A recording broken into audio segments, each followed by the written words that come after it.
Bismillahirrahmanirrahim. Myself Isaac Kenny. I welcome you all on the new session of Tech Tribe Institute of Professional Learning, the TIPS. आज हम बात करेंगे election commission of Pakistan की, क्योंकि election assistant election commissioner की post आई हुई है और उनका एग्ज़ाम जल्द एक्सपेक्टेड है। इसलिए आपके लिए कुछ हमने MCQs उठाए हैं जिनको कंपाइल करके एक वीडियो के फॉर्म में प्रेजेंट कर रहे हैं, ताकि जो लोग पे करके सेशंस नहीं ले सकते वो फ़ायदा उठा सकें। सो डायरेक्टली इस पे चलते हैं। Election commission of Pakistan act 2017 में आया था और उससे रेलिवेंट जितने MCQs हैं उसको आज हम डिस्कस करेंगे, और विदाउट वेस्टिंग एनी टाइम हम लोग डायरेक्ट इस पे आते हैं सेशन पे।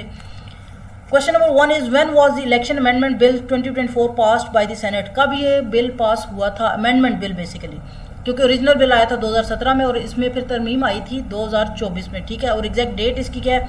जून 20 थी, जुलाई 4 थी, जुलाई 10 थी, या none of these. So the correct option is July 4, that is option B. Who was serving as the acting president when the Elections Act Amendment Ordinance 2024 was signed?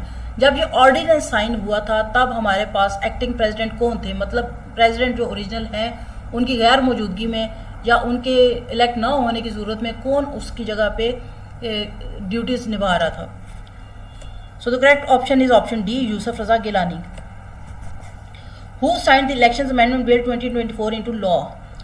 अब ये तीसरी स्टेज आ जाती है। एक बिल होता है वो प्रेजेंट होता है, ठीक है, उसके बाद वो डिस्कस होता है, फिर उसके बाद वो स्टेज 2 पे आके या रिजेक्ट हो जाता है या एक्सेप्ट हो जाता है, फिर स्टेज 3 पे आके उसको बाकायदा लॉ का हिस्सा बनाया जाता है। इनिशियली वो ऑर्डिनेंस हो सकता है, ऑर्डर हो सकता है, या वो लॉ बन सकता है। स्टेज 3 पे आके वो क्या होता है, हमारे पास लॉ बन जाता है, ठीक है। अब ये पूछ रहे हैं कि किसने अमेंडमेंट बिल को लॉ की सूरत में तब्दील किया था, ये साइन किया था। Chief justice of Pakistan, prime minister of Pakistan, president Asif Ali Zardari, senate chairman Yusuf Raza Gilani. So the correct option is president Asif Ali Zardari, option C. Which constitution articles are cited by the Lahore High Court to support its primacy in the appointment of election tribunals? Election tribunals की appointment के लिए या उनको किसी seat पे बिठाने के लिए लाहौर हाई कोर्ट कौन से आर्टिकल्स का इस्तेमाल करती है? सो the correct option is option A, article 219C, article 222B। What is the reason given for the amendment to section 140 of the Elections Act 2023? किस वजह से इलेक्शन एक्ट में हमारे पास सेक्शन 140 की अमेंडमेंट आई थी, तरमीम आई थी? To reduce influence of serving जजेस, to address the heavy workload and pendency of cases in high court, to increase the power of election commission, और to implement recommendations from international election observers. So the correct option is B, to address the heavy workload and pendency of the cases in high court. High court में जो बहुत ज़्यादा pending cases चल रहे होते हैं उसको डील करने के लिए ये अमेंडमेंट लाई गई थी, किसमें? सेक्शन 140 में। What does Elections Amendment Bill 2024 empower the Election Commission of Pakistan to do? To conduct new elections without parliamentary approval, appoint retired High Court judges to election tribunals without consulting the Chief Justice of apex courts, dismiss election petition without a hearing, increase the number of seats in the National Assembly. So the correct option is option B, appoint retired High Court judges to election tribunal without consulting the Chief Justice of apex court. हर इदारे का एक सरबराह होता है, हर इदारे का सरबराह जो है वो अपने सब ऑर्डिनेट से अपने अंडर काम करने वाले हर शख्स को लेके चलता है और उसकी किसी भी एक्ट का जिम्मेदार होता है। लेकिन यहाँ पे इन्होंने ये अमेंडमेंट लेके आए थे, किस लिए लेके आए थे कि जजेस जो पहले हर चीज़ के लिए कहीं अपॉइंटमेंट होने के लिए उनके लिए ज़रूरी था कि वो अपने रेलिवेंट या हाई कोर्ट के चीफ जस्टिस या सुप्रीम कोर्ट के चीफ जस्टिस से पहले बाकायदा इजाज़त लेंगे, उसके बाद वो अपॉइंट होंगे। लेकिन यहाँ पे आके उन्होंने कहा था कि इलेक्शन ट्रिब्यूनल के केसेस सॉल्व करने के लिए किसी भी जज को बगैर सुप्रीम कोर्ट या हाई कोर्ट के जज की परमिशन के अपॉइंट किया जा सकता है। Section dash of elections act 2017 deals with the functions of care taker government. Care taker government या निगरान हुकूमत जो है उससे रिलेटेड कौन सा सेक्शन है? It is section 230, option B. मतलब 230 सेक्शन है जो कि डील करता है किससे? केयर टेकर गवर्नमेंट या निगरान हुकूमत क्या क्या काम कर सकती है, उसकी क्या क्या जिम्मेदारियाँ, या उसने क्या क्या काम करने हैं और क्या उसके इख्तियारात नहीं हैं। Election symbols are allotted through RO under section, it is option B 66। RO या रिजाइडिंग ऑफिसर जो होता है वो किस सेक्शन के तहत आपको सिंबल्स अलॉट करता है? Option B 66। Who is current chief election commissioner of Pakistan? Current chief election commissioner of Pakistan है जनाब सिकंदर सुल्तान राजा, ठीक है, ये काफ़ी अरसे से रिटायर हो चुके हैं, लेकिन इनको एक्सटेंशन दी जा रही है क्योंकि कोई और सूटेबल बंदा मिल नहीं रहा। Senate of Pakistan comprises of how many members? Senate में हमारे पास 100 मेंबर्स हैं, ठीक है, option A is the correct option. और इसमें कुछ रिजर्व सीट्स हैं for women, for Islamabad capital territory, उसके अलावा कुछ रिजर्व सीट है हमारे पास टेक्नोक्रेट्स के लिए और उलमा इकराम के लिए, और बाकी ओपन जनरल सीट्स होती हैं। On 1st March 2021, the Supreme Court announced that Senate elections would be held under dash of the Constitution. किस सेक्शन के तहत सेनेट इलेक्शन होंगे जनाब? Article 226, that is option B.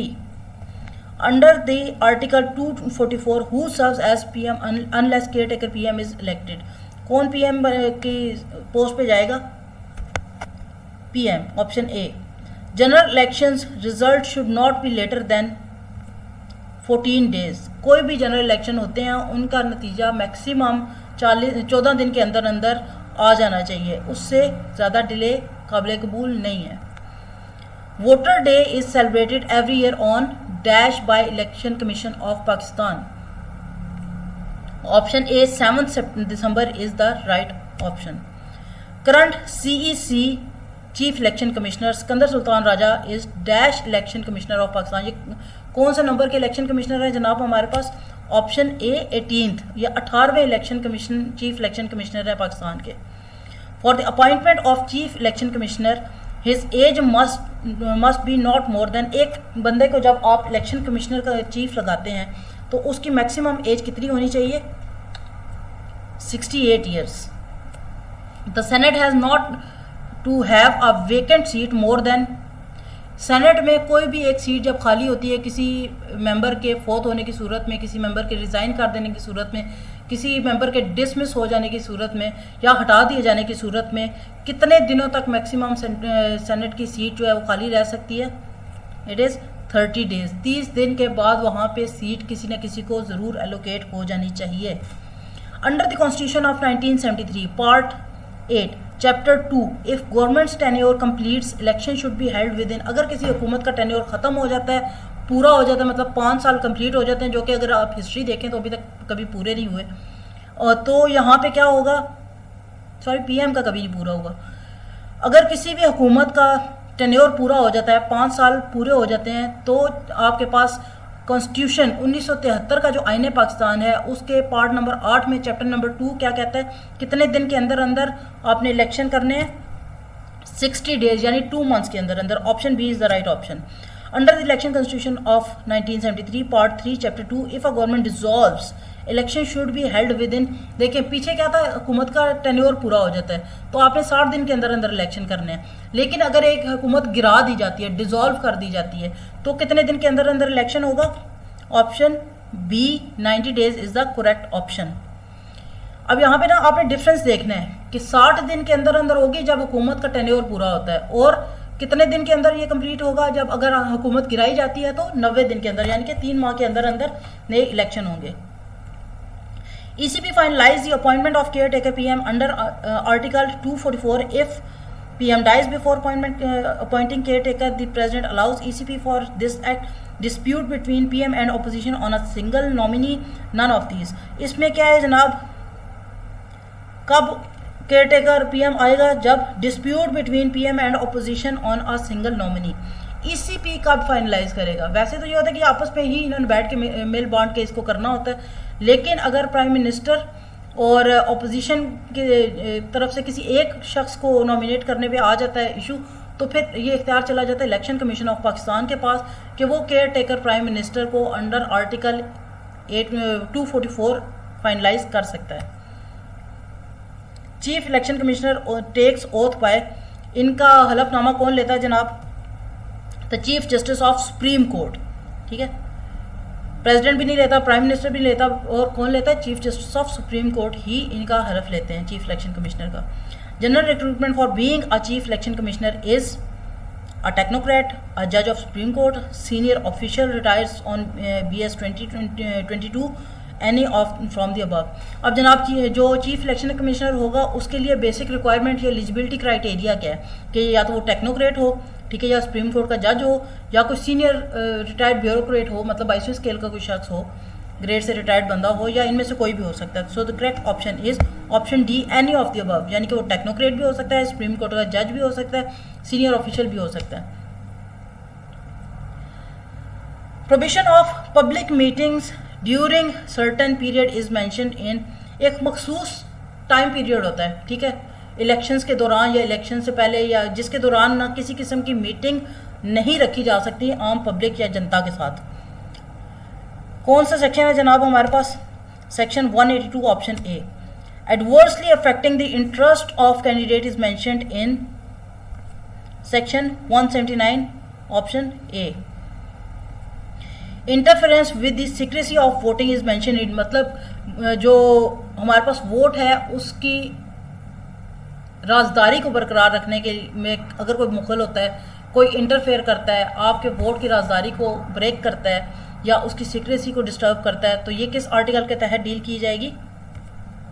Section 178 option A. Alteration in election programme is mentioned in, मतलब election का programme जो fix dates वगैरह उस पर किसी किस्म की तब्दीली किस सेक्शन में मेंशन की गई है? Section 57, B section 58, C section 59, D section 70। So the correct option is section 58, that is option B. ECP shall retain election related documents in tamper evident sealed bags in short storage space under the control at appropriate places under section 99 option A. All election related documents including statements of count and ballot papers counts except the ballot papers shall be public documents and may be inspected or copies thereof obtained under section 100. ECP may also undertake pilot projects for voting by overseas Pakistanis, मतलब जो पाकिस्तानी हैं और वो बाहर के मुल्कों में बैठे हैं वो भी वोट का हक रखते हैं और इसको पायलट प्रोजेक्ट्स कहा जाता है। और ये किस सेक्शन में इसके बारे में जिक्र किया गया? Section 94 option A. ECP may conduct pilot projects for utilization of electronic voting machines and biometric voters identification systems in by-elections in addition to the existing manual procedures for voting verifications, casting and counting of votes to assess their technical efficiency, secrecy, security and financial feasibility। अब ये सारी statement क्या कहती है जनाब? Overseas में जो pilot projects हमारे पास आते हैं उसके दौरान क्या है, हमारे पास इलेक्ट्रॉनिक डिवाइसेस के ज़रिए मतलब बायोमेट्रिक के ज़रिए हमारे पास वोटिंग हो सकती है। सिंपल जो ट्रेडिशनल सिस्टम है उसके बारे में उससे रिलेटेड भी हमारे पास वोटिंग हो सकती है। और जितना भी बाकी procedure related to pilot projects है वो किस सेक्शन में डिस्कस किया गया है? Correct option is section 103, that is option ए।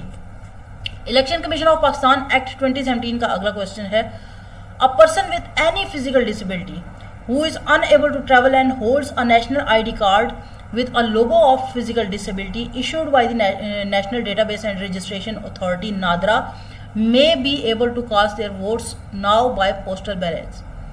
अब जनाब जाहिर है एक शहरी है जो कि डिसेबल है, आ नहीं सकता, मूव नहीं कर सकता और उसके नादरा कार्ड में उसकी डिसेबिलिटी मेंशन है। डिसेबल लोगों का नादरा कार्ड में एक सेक्शन होता है जिसमें बाकायदा मेंशन किया जाता है कि ये डिसेबल लोग हैं और उसका बहुत सारे फ़वाइद होते हैं, चलिए उसको फिर कभी डिस्कस करेंगे।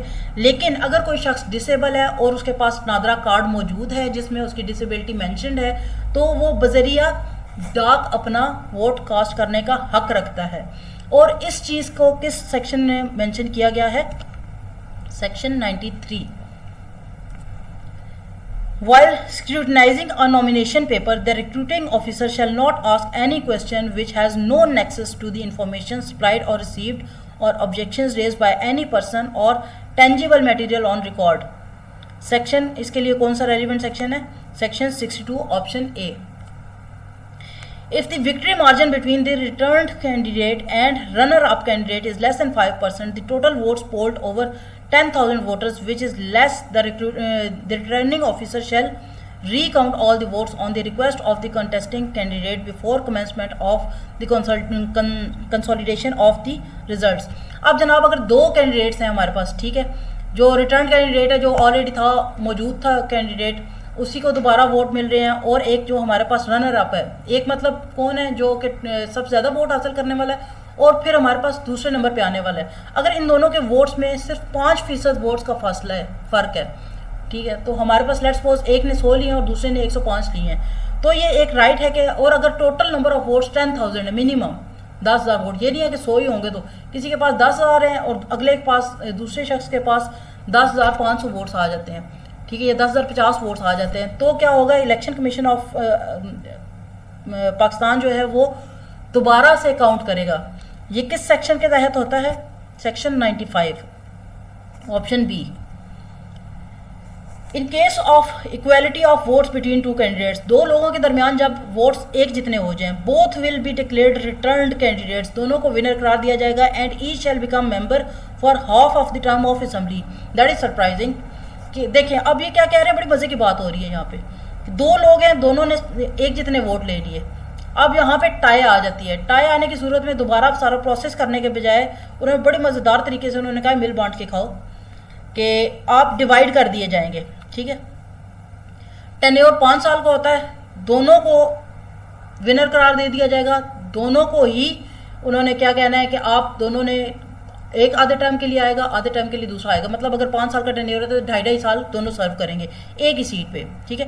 The candidate who will be member of the first half of the term will be determined bye draw of the lots, ठीक है। हाँ, उस पर फिर ये होगी, कुरअंदाजी होगी, या उस पर वोटिंग होगी, या उस पर कह लेंगे टॉस होगा कि किसने पहले करनी है और किसने बाद में बारी करनी है। और ये सारी चीज़ें किस सेक्शन के तहत हो रही हैं? Section 97, that is option A. ECB shall prepare a gendered disaggregated statement of voters showing the total number of votes cast by men and women voters at the polling station। मर्दों और ख्वातीन का turn over check करने के लिए लादा gender basis पे vote की calculation होगी। ये किस सेक्शन के तहत होती है? Section 91, that is option D. If a candidate not being the returned candidate, अगर कोई विनर कैंडिडेट नहीं है, obtains less than 1/4 of the total votes polled in the constituency, the sum deposited by him और his behalf shall stand forfeited in favour of the government. अगर किसी ने क्या किया जनाब कि उसने 1/4 1/4 हिस्से से कम वोट लिए टोटल कैंडिडेट्स के, तो उसको क्या कर दिया जाएगा? फोर्टिफाइड हो जाएगा, मतलब उसके जितने भी वोट है वो जब्त कर दिए जाएंगे, वो उसको काउंट नहीं किया जाएगा, उसको समझा नहीं जाएगा और उसको हुकूमत की फेवर में या उसके हक में करार दे दिया जाएगा। ये किस आर्टिकल के तहत होता है? Article 61 section A. District monitoring team of the ECP shall monitor election expenses. जो जिले टीम है ECP की, वो क्या करेंगे? वो जितने अखराजात इलेक्शन पे आ रहे हैं उनका हिसाब किताब रखेंगे और उनकी निगरानी करेंगी। ECP may impose fines in case of violation of the act of the और द रूल्स। किसी भी किस्म का अगर उसमें कोई आती है मिसहैप होता है, किसी भी किस्म की करप्शन सामने आती है, किसी भी किस्म की खिलाफ वर्जी कोई सामने आती है, तो इलेक्शन कमीशन ऑफ पाकिस्तान उन पे फाइन इम्पोज कर सकता है। लेकिन वो फाइन किस सेक्शन के तहत इम्पोज करेगा? Section 234, that is option A. In case of failure to file the return of election expenses, the ECP may direct prosecution of the defaulting candidate for the offence of illegal practice.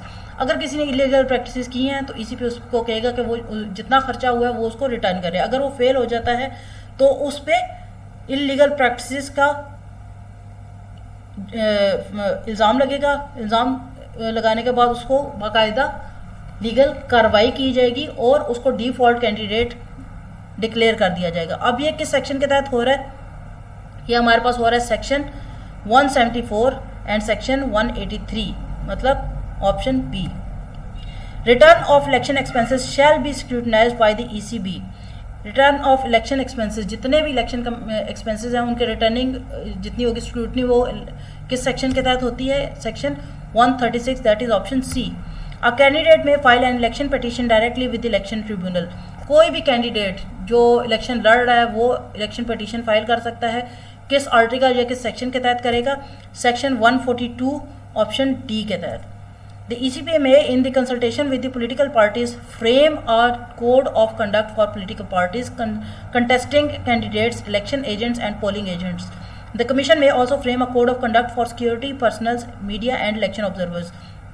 Election commission of Pakistan की ये भी duty है जनाब कि वो हर किस्म की SOPs बनाएगा, कोड ऑफ कंडक्ट बनाएगा, यानी ज़ाब्ता बनाएगा कि किस प्रोसीजर के तहत कोई भी शख्स काम करेगा, किस प्रोसीजर के तहत उसको राइट्स हासिल होंगे, किस प्रोसीजर के तहत उसके अगेंस्ट कार्रवाई हो सकती है।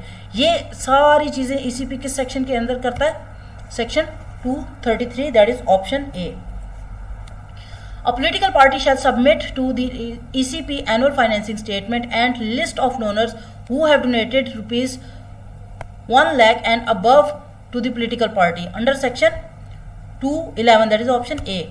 Symbols allocated to the political parties and candidates should be visibly different from each other. तमाम पार्टीज को जो निशान, शनाख्ती निशान या अलामती निशान या पार्टी के निशान दिए जाते हैं वो दूसरी से सिरे से ही मुख्तलिफ होने चाहिए। और ये बात किस सेक्शन में कही गई है?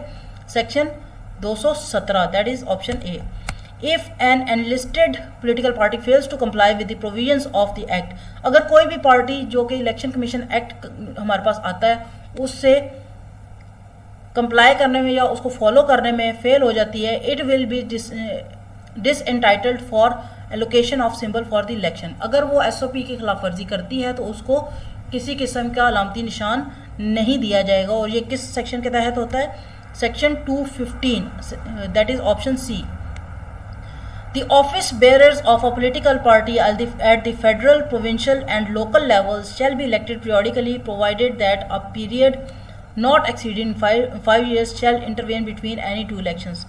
5 साल के लिए जनाब इलेक्शन कमीशन किसी को करता है इलेक्ट। और ये किस सेक्शन के तहत होता है? Section 208 of election,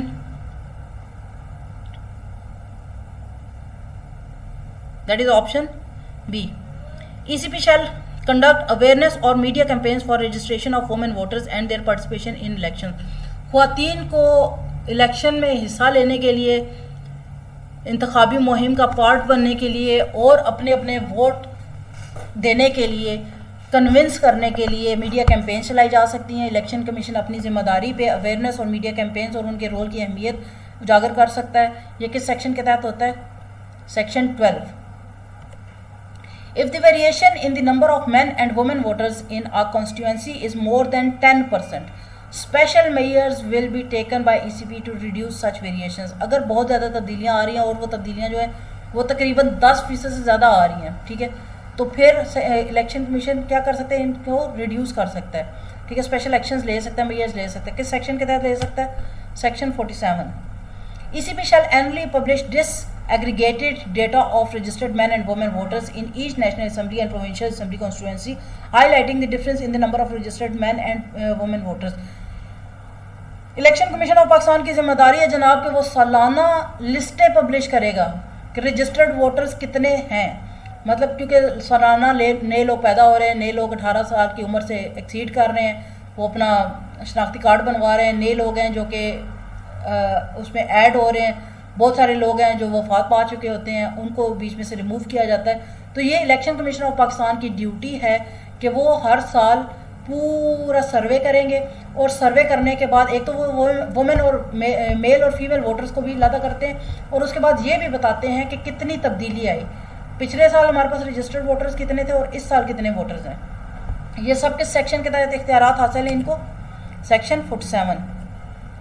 If the turnout of women voters is less than 10% of the total votes polled in a constituency, अगर किसी भी जगह पे 10% से कम आता है वुमेन की तरफ से वोट, ख्वातीन का वोटिंग प्रोसेस में 10% से कम शमूलियत है, तो क्या होगा? ECP may presume that women have been restrained through an agreement from casting their votes and may declare polling at one or more polling stations or elections in the whole constituency void. देखिए, हम अक्सर ख्वातीन के हकूक़ की बात करते हैं। अगर हम लोग पेपर पे वर्क पे जाते हैं या लॉ पे जाते हैं तो वहाँ पे ख्वातीन को बाकायदा हकूक़ हासिल हैं, लेकिन हकूक़ नहीं हासिल तो वो ग्राउंड लेवल पे घरों में या प्रैक्टिकलिटी जहाँ पे आ जाती है वर्क स्पेसिस पे अलाउ नहीं है। कानून बाकायदा उनको प्रोटेक्शन भी देता है, उनको हकूक़ भी देता है। अब यहाँ पे बात कर लें, अब यहाँ पे ये क्या कह रहे हैं कि अगर किसी भी इलाके में पोलिंग स्टेशंस पे किसी भी इलाके के वोट बैंक का 10% से भी कम हिस्सा आता है वुमेन का, ठीक है, लेट्स सपोज अगर 100 वोट आए हैं और उसमें से ख्वातीन के सिर्फ 8 या 9 वोट हैं, तो यहाँ पे क्या होगा? यही प्रज्यूम किया जाएगा, यही समझा जाएगा कि वहाँ पे इलाके की ख्वातीन को बाकायदा तौर पर रोका गया है कि वो किसी भी किस्म के वोटिंग प्रोसेस का हिस्सा ना बने, ठीक है। इस चीज़ को मद्देनज़र रखते हुए इलेक्शन कमीशन ऑफ पाकिस्तान क्या करेगा? वो सेक्शन 9 के तहत, जो कि ऑप्शन डी है, इसके तहत वहाँ पे मौजूद जितने भी, एक पोलिंग स्टेशन में अगर ऐसा हुआ है, 2 पे हुआ, जितने भी पोलिंग स्टेशंस पे 10% से कम वुमेन टर्न आउट रहा है, वहाँ पे उसको वॉइड करार दे देगा, उसको ख़त्म कर देगा, निल कर देगा, ना अहल कर देगा। Political parties shall award at least 5% party tickets to women candidates on general seats. हर पॉलिटिकल पार्टी या सियासी जमात के लिए ज़रूरी है कि वो अपनी जमात में तकरीबन 5% पार्टी टिकट्स जो हैं वो ख़वातीन को देंगे। ये किस सेक्शन में बताया गया है जनाब? ये ऑप्शन डी सेक्शन 206 में बताया गया। Political parties shall encourage women membership. Political parties को चाहिए कि वो क्या करें, वो अपनी ख़वातीन की रिप्रेजेंटेशन बेहतर बनाएं। अब ये आप में से बहुत सारे लोग सोच होंगे कि बार बार ख़वातीन, बार बार ख़वातीन, बार बार ख़वातीन। अब मैं आपको एक बताती हूँ जनरल नॉलेज की बात। वर्ल्ड मीटर एक हमारे पास ऐप है जो कि हमारे पास डेली की बर्थ काउंट कर रही होती है। डेली की क्या, हर सेकंड में पैदा होने वाले, रजिस्टर होने वाले बच्चे को वो काउंट करती है। अब अगर उसके आप यूनाइटेड नेशंस या वर्ल्ड मीटर की उस पे जाते हैं, रिपोर्ट्स पे जाते हैं या उनकी काउंट पे जाते हैं, तो वहाँ पे पूरी दुनिया में 2025 में आज के महीने के हिसाब से तकरीबन 49.7% वुमेन है, पॉपुलेशन है। 100 में से 49.7% सिर्फ ख़वातीन दुनिया में रहती हैं और 50.3% मेल हैं। और अगर हम यही बात करते हैं पाकिस्तान की, तो 49.1% पाकिस्तान में ख़वातीन है और रिमेनिंग रेशो हमारे पास आ जाती है मेल की। यानी कि पूरी दुनिया में भी और पाकिस्तान में भी ख़वातीन और मर्द लगभग बराबर ही हैं। अब जब दोनों ये बराबर हैं तो इनको बाकायदा हकूक़ मिलने चाहिए, ठीक है। इसलिए वो क्या कह रहे हैं जी कि पॉलिटिकल पार्टीज इंकरेज करें वुमेन मेंबरशिप की। किस सेक्शन के तहत? सेक्शन 203 के तहत। As far as practicable section states that the distance between a polling station and the voter assigned to it shall not exceed 1 kilometer। किस सेक्शन के तहत है जनाब? सेक्शन 59 के तहत। As far as practicable, section 59 states that the distance between polling station and the voters assigned to it shall not exceed 1 kilometer। An election official shall, before the commencement of his election duty, make an oath in such form and manner as may be prescribed, that he shall act strictly in accordance with the provisions of Election Act 2017 rules and directions of the ECP। Relevant section कौन सा हमारे पास? Option A section 56।